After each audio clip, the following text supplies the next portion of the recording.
I've made it clear that Until Dawn is one of my favorite horror games.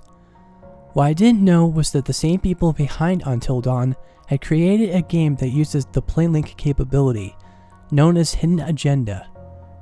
Even though Hidden Agenda isn't a horror game, it still caught my interest. For those who aren't familiar with PlayLink, it's Sony's feature to let you use a mobile device to play their games by downloading a certain app. It's their way to having party games in their library. I only own 2 PlayLink games, this and That's You. I have not played That's You yet, so we'll be looking at this for right now. Before starting, the game lets you use the PS4 as a local Wi-Fi hotspot for your device. That to me is an actual huge plus because I have a very finicky connection as it is.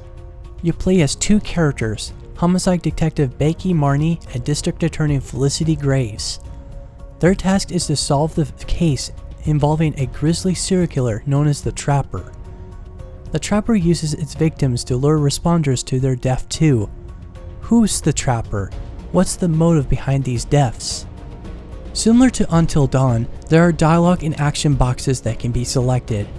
Depending on which box you pick will affect the interaction, and some choices will have a ripple effect. Your actions and character bios will be listed on your device.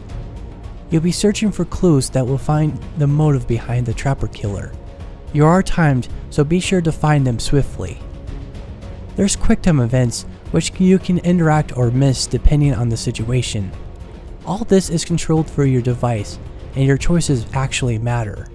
Unlike Until Dawn, this can be played with other people locally. I've only played this game by myself because I have no friends. You can play this either through story mode or competitive mode. Competitive mode plays out like a bluffing game with other players. However, I have not experienced that mode for myself, so I can't judge how that plays out. I do love the graphics in this game. It's very realistic and very detailed. Probably my favorite part of the whole game. I do have a complaint about the frame rate though. Sometimes it will be in 30 FPS, other times it will be in 60 FPS. It's very inconsistent. Another problem I have with the game is the lack of scene selections. Until Dawn had it, so why not Hidden Agenda? This game is also short. It will take you an hour and a half or more to finish depending on your progression. This game is kind enough to let you take a break before you proceed any further into the experience. In the end, Hidden Agenda isn't a bad game. It's not the strongest title that Supermassive Games put out, but for the price it's asking for, you can't go wrong with it.